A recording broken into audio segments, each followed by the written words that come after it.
आपण विश्वास करणार नाही, या 14 वर्षीय मुलीने आपल्या मोठ्या बहिणीची निर्गुणपणे हत्या केली आणि ते पण मोठी बहीण झोपेमध्ये असताना तिने हे भयंकर कृत्य केलं. एवढेच नाही तर या मुलीने त्यानंतर जे केलं ते पाहून आणि ऐकून सर्वांचा थरकाप उडाला होता. या मुलीने त्या रात्री आपल्या मोठ्या बहिणीची निर्गुणपणे हत्या केली आणि त्या सर्व घटनेचा व्हिडिओ तिने टिकटॉकवरती अपलोड केला आणि एका रात्रीमधूनच तो व्हिडिओ व्हायरल झाला. परंतु त्या व्हिडिओमध्ये जास्त व्हायोलेशन असल्यामुळे टिकटॉकने तो व्हिडिओ बॅन केला. तो व्हिडिओ काही कारणामुळे आणि यूट्यूबच्या पॉलिसीमुळे आपण या ठिकाणी दाखवू शकत नाही. पण त्या रात्री असं काय झालं होतं, 14 वर्षीय केअरनी आपल्या मोठ्या बहिणीची निर्गुणपणे हत्या केली. त्या बहिणीची जी अपंग होती तिच्यावरती लहानपणापासून जीवापाड प्रेम करायची. नेमकं त्या रात्री असं काय घडलं, चला पाहूया सविस्तर आजची क्राईम स्टोरी.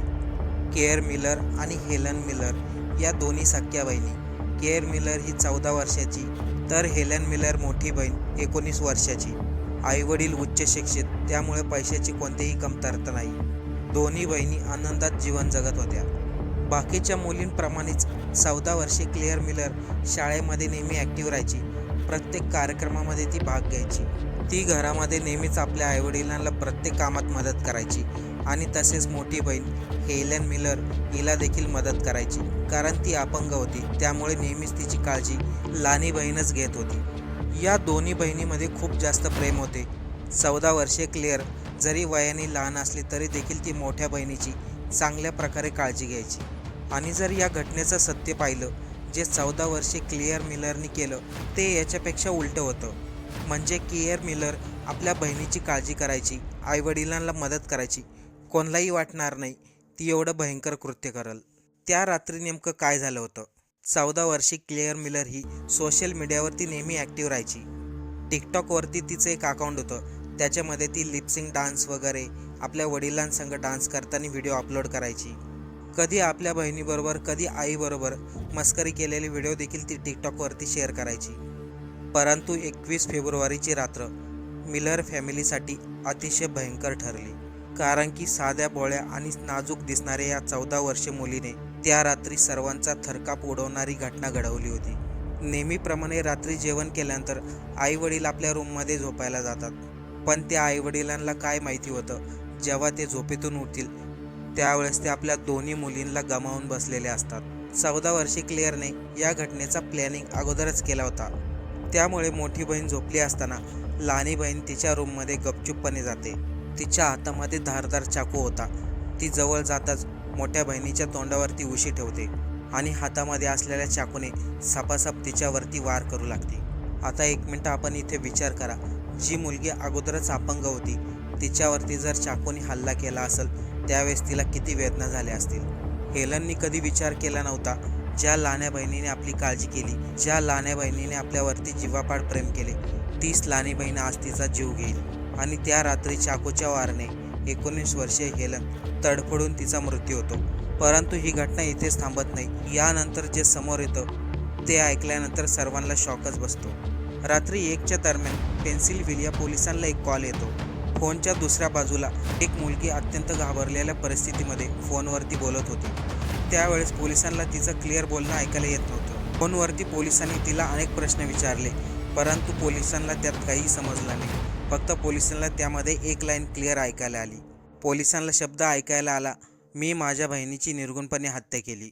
हे ऐकताच पोलीस ज्या ठिकाणावरून फोन आला त्या ठिकाणी रवाना होतात.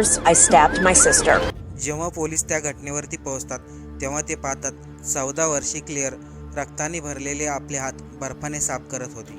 क्लिअर स्वतः पोलिसांना त्या रूममध्ये घेऊन जाती ज्या रूममध्ये मोठी बहीण हेलनला निर्गुणपणे मारलं होतं. पोलीस त्या बेडरूममध्ये जाताच पूर्ण बेडरूममध्ये रक्ताचा सडा असतो. बेडवरती, खाली फरशीवरती सर्व जागेवर रक्ताचे डाग पडलेले असतात. 19 वर्षीय हेलनच्या चेहऱ्यावरती एक उशी ठेवलेली होती आणि तिच्या गळ्यामध्ये वरतून चाकू खुपसलेला होता. हे दृश्य पाहिल्यानंतर पोलिसांना देखील धक्का बसला. पोलिसांचा व्हॅनचा आवाज आणि ॲम्ब्युलन्सचा व्हॅनचा आवाज, या दोन्ही आवाजांनी या मुलींचे आईवडील जागे होतात. त्यांनी कधी विचारही केला नव्हता कधी एका रात्रीमध्येच त्यांचं पूर्ण आयुष्य उद्ध्वस्त होईल. एकाच रात्रीमध्ये त्यांनी आपल्या दोन्ही मुलींना गमावले होते.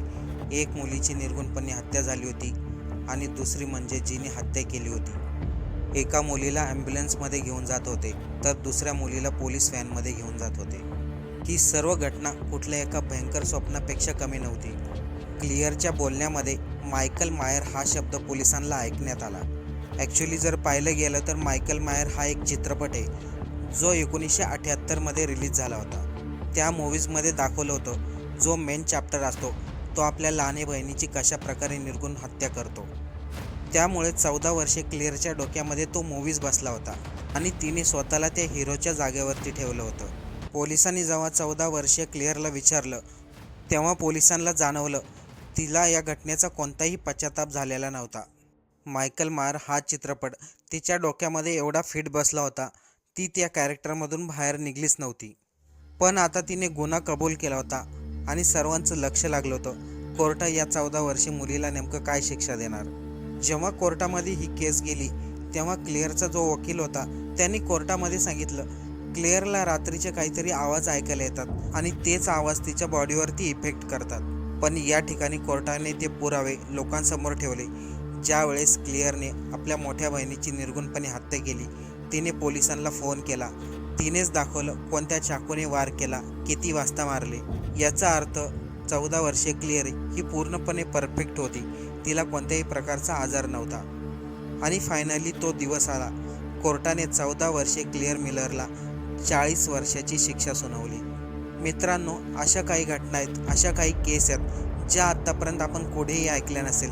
अशाच काही क्राईमच्या घटना आपल्या चॅनलवरती आपल्याला पाहायला मिळतील. त्यामुळे आजच चॅनलला सबस्क्राईब करा आणि या व्हिडिओबद्दल एक कमेंट करून नक्की कळवा आजची स्टोरी आपल्याला कशी वाटली.